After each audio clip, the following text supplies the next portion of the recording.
दोस्तों नमस्कार, ये है मार्गदर्शन फॉर सिविल सर्विसेज। मैं अनुराग चौधरी। दोस्तों, सामान्य अध्ययन वस्तुनिष्ठ प्रश्न संग्रह श्रृंखला में प्रस्तुत है सामान्य विज्ञान के अंतर्गत जीव विज्ञान के महत्वपूर्ण प्रश्नों का भाग 7, जिसके अंतर्गत हम स्वास्थ्य, पोषण और प्रमुख रोगों से संबंधित महत्वपूर्ण प्रश्नों को कवर करेंगे।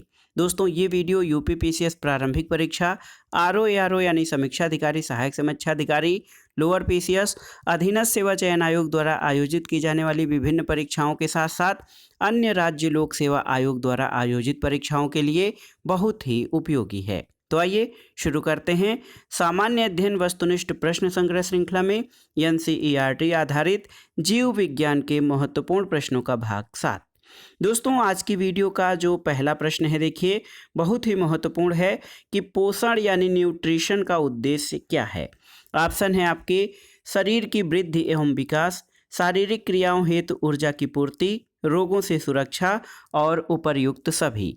तो सही उत्तर है दोस्तों, पोषण का उद्देश्य जो है ये उपर्युक्त सभी है, क्योंकि जीव अपने शरीर की वृद्धि विकास के लिए, शारीरिक क्रियाओं के लिए, ऊर्जा प्राप्त करने के लिए और सबसे महत्वपूर्ण बात ये रोगों और व्याधियों से सुरक्षा के लिए पोषक पदार्थों को ग्रहण करते हैं और पोषक पदार्थों को ग्रहण करके उनका उपयोग करने की प्रक्रिया पोषण यानी न्यूट्रिशन कहलाती है।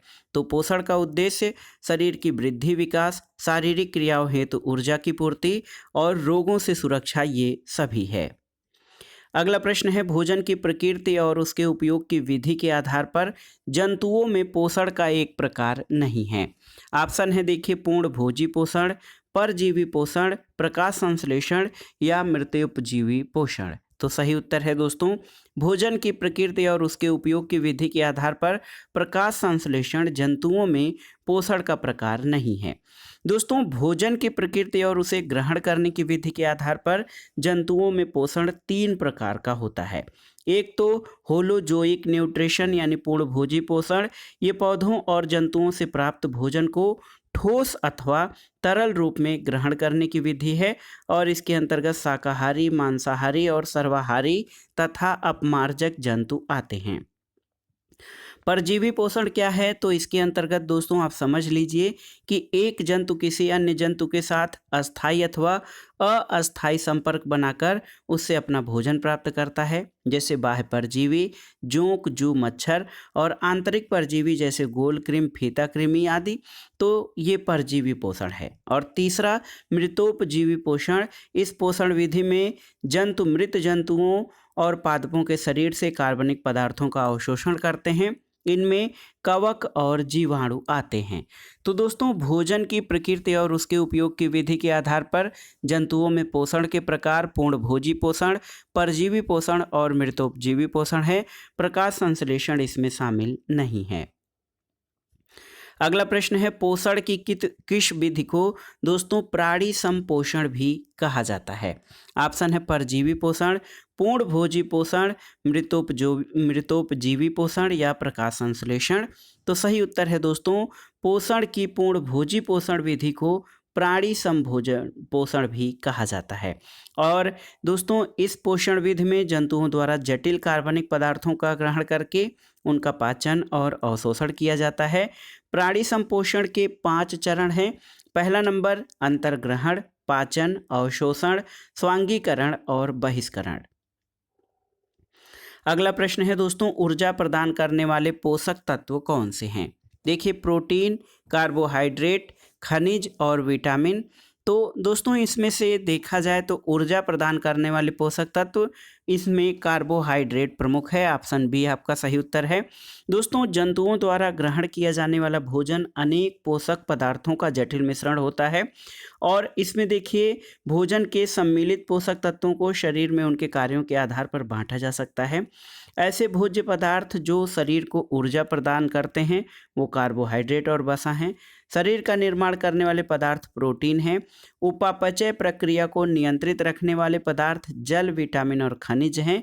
और प्रतिरक्षी क्षमता विकसित करने वाले पदार्थ खनिज और विटामिन हैं। अगला प्रश्न है दोस्तों, देखिए, मोनोसैकराइड, डाइसैकराइड और पॉलीसैकराइड किस पोषक पदार्थ के प्रकार हैं। ऑप्शन है आपके प्रोटीन, वसा, खनिज लवण या कार्बोहाइड्रेट। तो सही उत्तर है ऑप्शन डी कार्बोहाइड्रेट। दोस्तों मोनोसैकराइड, डाइसैकराइड, पॉलीसैकराइड ये कार्बोहाइड्रेट के प्रकार हैं। मोनोसैकराइड सबसे सरल कार्बोहाइड्रेट होते हैं, इनमें ग्लूकोज और फ्रक्टोज आते हैं। डाइसैकराइड मोनोसैकराइड के दो अणुओं से मिलकर बने होते हैं, जबकि पॉलीसैकराइड जो होते हैं ये अनेक मोनोसैकराइड अणुओं से मिलकर बनते हैं।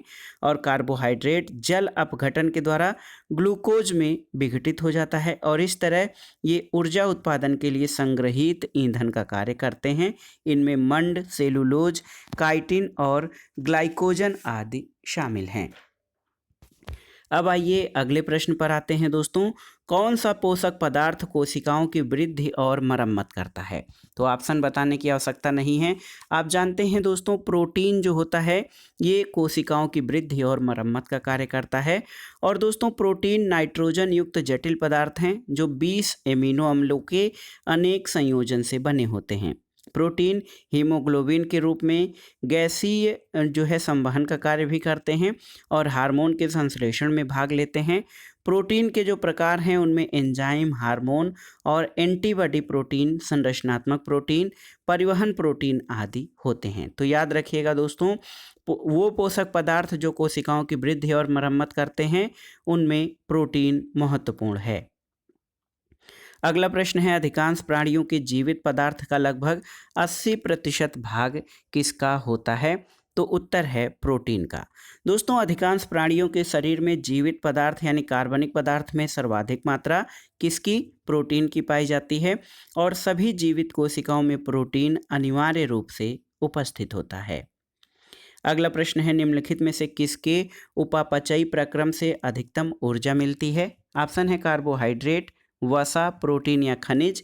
तो याद रखिएगा दोस्तों वसा यानी फैट। वसा यानी फैट के उपापचयी प्रक्रम जिसका कि पोषण और पाचन और अवशोषण कहा जाता है, इससे अन्य पोषण पदार्थों की अपेक्षा सर्वाधिक मात्रा में ऊर्जा मिलती है। और पूर्ण ऑक्सीकरण की स्थिति में 1 ग्राम वसा से 9.3 किलो कैलोरी ऊर्जा, 1 ग्राम ग्लूकोज से 4.2 किलो कैलोरी ऊर्जा और 1 ग्राम प्रोटीन से 5.4 किलो कैलोरी ऊर्जा मिलती है। तो याद रखिएगा दोस्तों वसा के उपापचयी प्रक्रम से अधिकतम ऊर्जा मिलती है। अगला प्रश्न है, तरुण तथा वृद्ध व्यक्तियों में प्रोटीन की आवश्यकताएं देखिए लगभग एक समान होती हैं। तरुणों में उच्चतर और वृद्धों में न्यूनतर होती हैं, वृद्धों में उच्चतर और तरुणों में न्यूनतर होती हैं, या फिर तरुणों में बहुत अधिक और वृद्धों में बहुत कम होती हैं। तो याद रखिएगा दोस्तों वृद्ध और तरुण और वृद्ध व्यक्तियों की प्रोटीन आवश्यकताएं वृद्धों में उच्चतर और तरुणों में न्यूनतर होती हैं।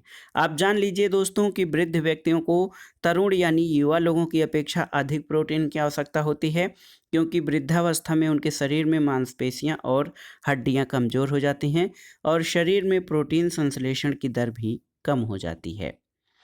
अगला प्रश्न है, निम्नलिखित भोज्य पदार्थों में से किसमें सभी अनिवार्य एमिनो अम्ल उपस्थित नहीं होते हैं?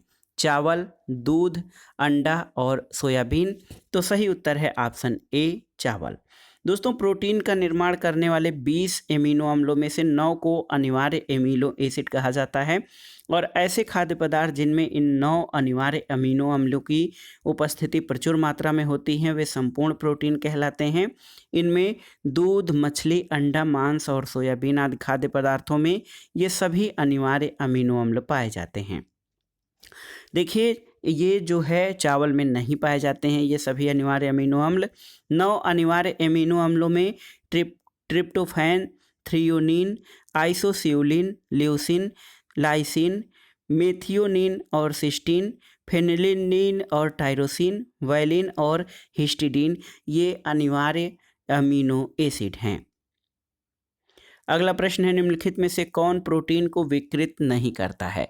ऑप्शन है आपके उष्मा और रक्त कीड़े, एक्स कीड़े या भारी धातु लवण। तो सही उत्तर है भारी धातु लवण।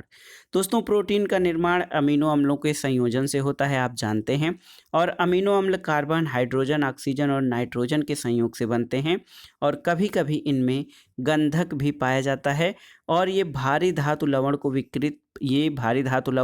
प्रोटीन को विकृत नहीं करता है, जबकि उष्मा और रक्त कीड़े और यक्ष कीड़े प्रोटीन को विकृत कर देती हैं। अगला प्रश्न है दोस्तों, अल्फा कैरेटिन नामक प्रोटीन उपस्थित होता है किसमें? रक्त में, त्वचा में, ऊन में या अंडों में? तो सही उत्तर है ऑप्शन बी, त्वचा में। याद रखिएगा दोस्तों, अल्फा कैरेटिन या एक्स कैरेटिन नामक तंतुमय प्रोटीन समूह का एक प्रकार है और अल्फा कैरेटिन प्रोटीन स्तनधारियों की त्वचा के बाह्य स्तर, बालों, नाखूनों, जंतुओं के सींगों और खुरों आदि में पाया जाता है। और बीटा कैरेटिन नामक प्रोटीन पक्षियों और सरीसृपों में पाया जाता है। इससे पंछियों के पंखों, नाखूनों, पंजों, चोंच और सरीसृपों में सल्कों और कवचों का निर्माण होता है। तो याद रखिएगा, अल्फा कैरेटिन नामक प्रोटीन दोस्तों त्वचा में उपस्थित होता है। अगला प्रश्न है, देखिए, मानव शरीर की धीमी वृद्धि निम्नलिखित में से किस पोषक पदार्थ की कमी के कारण होती है? तो क्या होता है? वसा, विटामिन, प्रोटीन या उपर्युक्त में से कोई नहीं? तो याद रखिएगा दोस्तों, प्रोटीन की कमी से। देखिए, ऑप्शन सी आपका सही उत्तर है। दोस्तों, प्रोटीन की कमी से देखिए तो त्वचा मानव शरीर में धीमी वृद्धि होती है और शरीर की वृद्धि, विकास और जैविक क्रियाओं के लिए प्रोटीन अत्यंत ही आवश्यक पोषक तत्व है। अगला प्रश्न है दोस्तों, गाय के दूध का रंग पीला सफ़ेद किस कारण होता है?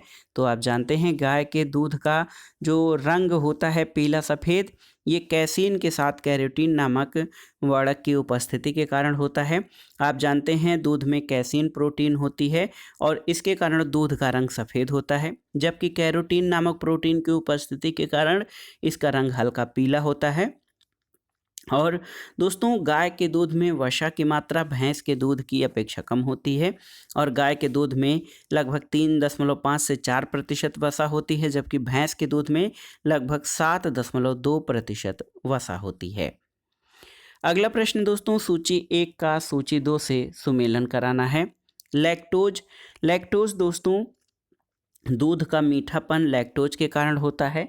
लैक्टोबैसिलस ये दूध का दही में परिवर्तन करने वाला जीवाणु है। रेनिन तो ये दुग्ध प्रोटीन को पचाने वाला एंजाइम है दोस्तों।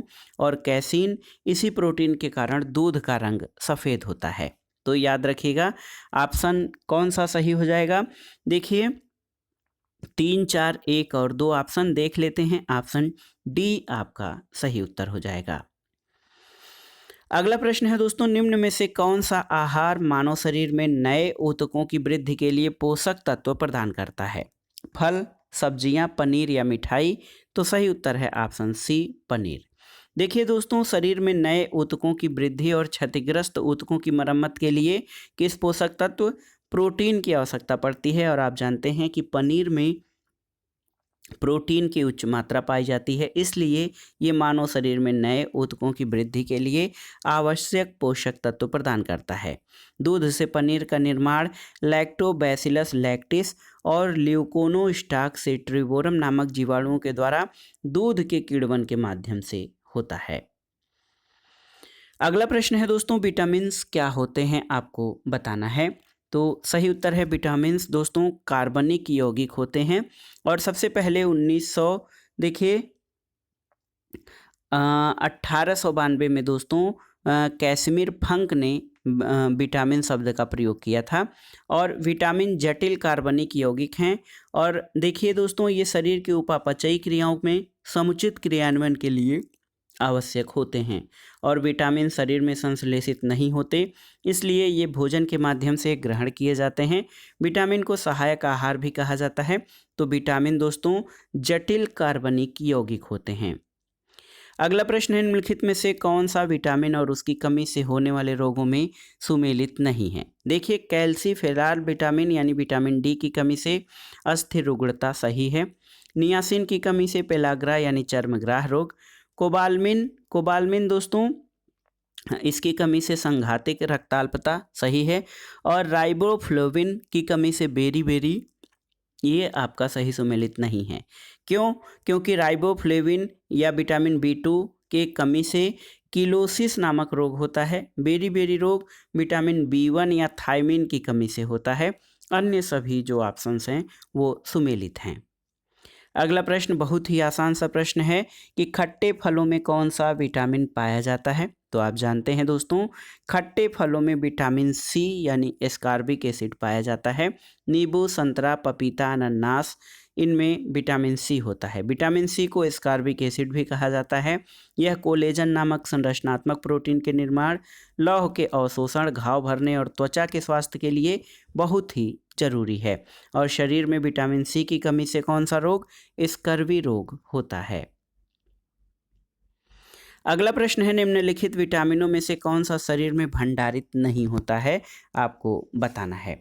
Vitamin A, vitamin C, vitamin D या विटामिन ई? तो सही उत्तर है ऑप्शन बी, विटामिन सी। दोस्तों, विटामिन सी मानव शरीर में संश्लेषित नहीं होता है और ये जल में घुलनशील है, इसलिए बाह्य स्रोतों से ग्रहण किया गया विटामिन सी शरीर में अत्यंत कम अवधि तक ही रहता है और मूत्र के साथ इसका उत्सर्जन हो जाता है। तो इस तरह से शरीर में विटामिन सी का संचय नहीं होता है। अगला प्रश्न है दोस्तों, रक्त का थक्का बनने में किस विटामिन की आवश्यकता होती है? तो आप जानते हैं रक्त का थक्का बनने में विटामिन के आवश्यक होता है। विटामिन के यौगिकों का एक समूह है जिसमें विटामिन K1 हरी पत्तियों वाली सब्जियों से प्राप्त होता है, K2 मांस, अंडों और चीज से प्राप्त होने वाला यौगिक है और विटामिन के चोट लगने के बाद रक्त का थक्का बनने में सहायक होता है ताकि अधिक रक्त बहने से बचाया जा सके। इसके अलावा यह विटामिन अस्थि उपापचय यानी बोन मेटाबॉलिज्म और रक्त में कैल्शियम की मात्रा के नियंत्रण में भी महत्वपूर्ण भूमिका निभाता है। अगला प्रश्न है दोस्तों, विटामिन डी की कमी से कौन सा रोग हो जाता है? आपको बताना है। ऑप्शन है रिकेट्स, बेरी, रतौंधी या किलोसिस? तो सही उत्तर है ऑप्शन ए, रिकेट्स। दोस्तों, विटामिन डी की कमी से बच्चों में रिकेट्स और वयस्कों में ऑस्टियोमैलेशिया नामक रोग होता है। रिकेट्स से प्रभावित बच्चों के पैरों की हड्डियां टेढ़ी हो जाती हैं और ऑस्टियोमैलेशिया से प्रभावित वयस्कों की रीढ़ की हड्डी झुक जाती है और हड्डियों के टूटने की संभावना बढ़ जाती है। अगला प्रश्न है दोस्तों, अलसी यानी फ्लैक्सीड, देखिए ये किस पोषक तत्व के प्रचुर स्रोत होते हैं? ऑप्शन है विटामिन सी, ओमेगा 3 वसी अम्ल, आवश्यक अमीनो अम्ल या प्रतिऑक्सीडेंट या एंटीऑक्सीडेंट? तो सही उत्तर है ऑप्शन सी, आवश्यक अमीनो एसिड। दोस्तों, अलसी समशीतोष्ण प्रदेशों का पौधा है। इसमें ओमेगा 3 वसी अम्ल पर्याप्त मात्रा में पाया जाता है। देखिए बहुत ही महत्वपूर्ण है, इसमें ऑप्शन जो सही उत्तर हो जाएगा दोस्तों, सही उत्तर ऑप्शन बी होगा। ओमेगा 3 वसीय अम्ल अलसी में पर्याप्त मात्रा में पाया जाता है जो रक्त नलिकाओं में वसा के जमाव को रोकने में सक्षम होता है और इससे संबंधी रोगों की संभावना को कम करता है। तो याद रखिएगा, अलसी ओमेगा 3 वसीय अम्ल का अत्यंत ही प्रचुर पोषक मात्रा में उपलब्ध कराने वाला पदार्थ है। अगला प्रश्न है कि निम्नलिखित में से कौन विटामिन ए का प्राकृतिक स्रोत नहीं है? ऑप्शन है दोस्तों आम, पपीता, गाजर या दूध? तो सही उत्तर है ऑप्शन डी, दूध।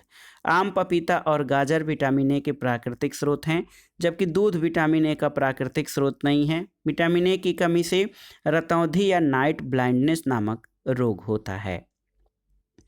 अगला प्रश्न है, हमारे शरीर में त्वचा तल के नीचे विद्यमान वसा निम्नलिखित में से किसके विरुद्ध अवरोधक का कार्य करती है? तो सही उत्तर है, जो हमारे शरीर में त्वचा के नीचे वसा होती है ये शरीर की ऊष्मा का क्षय रोकने का कार्य करती है और दोस्तों ये शरीर के ताप को बाहर निकलने से रोकती है और शरीर को वातावरणीय ताप के प्रभाव से बचाती है। अगला प्रश्न है, एक सामान्य क्रियाशील महिला के लिए प्रोटीन की उपयुक्त दैनिक मात्रा कितनी है? ऑप्शन है 30 ग्राम, 37 ग्राम, 40 ग्राम या 45 ग्राम? तो सही उत्तर है ऑप्शन डी, 45 ग्राम। दोस्तों, सामान्य क्रियाशील महिला के लिए पोषक पदार्थों की उपयुक्त मात्रा में प्रोटीन 45 से 46 ग्राम, वसा 20 ग्राम, कैल्शियम 400 मिलीग्राम और आयरन 30 मिलीग्राम जरूरी है। अगला प्रश्न है, वह प्रोटीन जो मस्तिष्क के लिए गंभीर रोग एल्जाइमर को उत्पन्न करता है? ऑप्शन देखिए, एमिलाइड मोनोप्रोटीन, एमिलाइड मल्टीप्रोटीन, एमिलाइड प्रिकर्सर प्रोटीन या एमिलाइड लैप्टिक प्रोटीन? तो दोस्तों इस क्वेश्चन को मैं स्टार कर रहा हूँ। देखिए, एमिलाइड प्रिकर्सर प्रोटीन ऑप्शन सी। दोस्तों ये मस्तिष्क के गंभीर रोग एल्जाइमर को उत्पन्न करता है। बीटा एमिलाइड प्रिकर्सर प्रोटीन मस्तिष्क के गंभीर रोग एल्जाइमर को उत्पन्न करता है और इस रोग से संभावित व्यक्ति की मानसिक क्षमता कम हो जाती है और उसकी याददाश्त कमजोर हो जाती है। अगला प्रश्न है दोस्तों, लंबे समय तक उपवास रखने का सर्वाधिक प्रभाव शरीर के किस अंग पर पड़ता है, आपको बताना है। ऑप्शन है आमाशय, यकृत, फेफड़े या गुर्दे। तो सही उत्तर है ऑप्शन डी, गुर्दे पे। दोस्तों, लंबे समय तक उपवास रहने पर सर्वाधिक प्रभाव गुर्दा यानी किडनी पर पड़ता है और शरीर में उपापचय के समय ऐसे अनेक पदार्थ बनते हैं जो शरीर के लिए हानिकारक होते हैं। इन्हें नाइट्रोजनी अपशिष्ट पदार्थ कहते हैं, जैसे अमोनिया, यूरिया, यूरिक अम्ल दोस्तों ये होते हैं। तो लंबे समय तक उपवास रखने पर दोस्तों शरीर में उपापचय के समय जो अनेक पदार्थ बनते हैं शरीर के लिए हानिकारक होते हैं, ये नाइट्रोजनी अपशिष्ट होते हैं और ये सीधे तौर पर किडनी को प्रभावित करते हैं। अगला प्रश्न है, एंजाइम के प्रोटीन भाग को क्या कहते हैं, आपको बताना है कि एंजाइम के प्रोटीन भाग को क्या कहा जाता है। ऑप्शन है आपके दोस्तों आइसो एंजाइम, देखिए होलो एंजाइम, एपो एंजाइम या उपर्युक्त सभी। तो सही उत्तर है एंजाइम के प्रोटीन भाग को एपो एंजाइम कहा जाता है। दोस्तों, एपो एंजाइम की सक्रियता के आधार पर इसे प्रो एंजाइम अथवा जाइमोजन के नाम से भी जाना जाता है। तो याद रखिएगा, बहुत ही महत्वपूर्ण है, एंजाइम का प्रोटीन वाला भाग एपो एंजाइम कहलाता है। अगला प्रश्न है, निम्नलिखित में से किसका संश्लेषण यकृत द्वारा किया जा सकता है। ऑप्शन है आपके vitamin A, vitamin E, vitamin D या विटामिन के। तो सही उत्तर ऑप्शन डी, विटामिन के। दोस्तों, यकृत जो है विटामिन के का संश्लेषण करता है और विटामिन के रक्त का थक्का या स्कंदन बनाने में सहायता करता है। और विकल्प में दिए गए चारों विटामिन ए, डी, ई, के, ये चारों विटामिन ये वसा यानी फैट में घुलनशील हैं, जबकि विटामिन सी दोस्तों, सी और बी ये जल में घुलनशील विटामिन होते हैं। तो याद रखिएगा, यकृत के द्वारा जिसका संश्लेषण जिस विटामिन का किया जा सकता है वो है विटामिन के। अगला प्रश्न है, वह धातु कौन सी है जो विटामिन B12 की एक घटक है। तो बहुत ही महत्वपूर्ण है, ये धातु है कोबाल्ट। दोस्तों, विटामिन B12 का प्रमुख घटक कोबाल्ट है और विटामिन B12 का दूसरा नाम साइनोकोबालमिन होता है और इसका स्रोत मांस, मछली, यकृत, अंडा और दूध है। अगला प्रश्न है, विटामिन B2 का एक अन्य नाम क्या है, आपको बताना है। ऑप्शन है थायमिन, हीमोग्लोबिन, राइबोफ्लोविन या रेटिनॉल।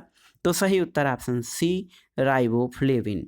दोस्तों देखिए, विटामिन B2 एक सूक्ष्म पोषक तत्व है जिसको राइबोफ्लोविन भी कहा जाता है। दूध, पनीर, हरी पत्तेदार सब्जियां, फलियां, टमाटर, ईस्ट, मशरूम आदि विटामिन B2 के अच्छे स्रोत हैं और यह जल में घुलनशील विटामिन है। इसकी कमी से शरीर के भार में कमी आ जाती है, साथ ही त्वचा, ओठ और जिह्वा में रूखापन आ जाता है। अगला प्रश्न, और दोस्तों विज्ञान श्रृंखला जो हम चला रहे हैं, भौतिक विज्ञान, रसायन विज्ञान और लास्ट में ये जो हम जीव विज्ञान चला रहे हैं, इसका आखिरी प्रश्न है कि कोले कैल्सीफेरॉल रासायनिक यौगिक का सामान्य नाम क्या है। ऑप्शन है vitamin A, vitamin D, vitamin B या विटामिन सी। तो सही उत्तर ऑप्शन बी, विटामिन डी है। दोस्तों देखिए, विटामिन डी का रासायनिक नाम कैल्सीफेरॉल है और मनुष्यों में विटामिन डी मुख्यतः 2 यौगिक पाए जाते हैं। इसमें विटामिन देखिए दोस्तों D2 या कोले कैल्सीफेरॉल और विटामिन D3 यानी एर्गो कैल्सीफेरॉल। और सूर्य का प्रकाश विटामिन डी का प्रमुख स्रोत है। विटामिन डी की कमी से हड्डियों का कमजोरी और अस्थिरंध्रता और इस तरह की रिकेट्स आदि बीमारियां उत्पन्न होती हैं। तो दोस्तों ये था आज का वीडियो, सामान्य अध्ययन वस्तुनिष्ठ प्रश्न संग्रह श्रृंखला के अंतर्गत जीव विज्ञान के महत्वपूर्ण प्रश्न। और ये प्रश्न आपकी आगामी परीक्षाओं के लिए तैयारी के साथ साथ रिवीजन की दृष्टि से भी बहुत ही उपयोगी हैं। आप इन प्रश्नों का, इन वीडियो का प्रयोग करिएगा। वीडियो को लाइक करें, शेयर करें और इस चैनल मार्गदर्शन फॉर सिविल सर्विसेज को सब्सक्राइब करें। वीडियो देखने के लिए धन्यवाद दोस्तों, नमस्कार।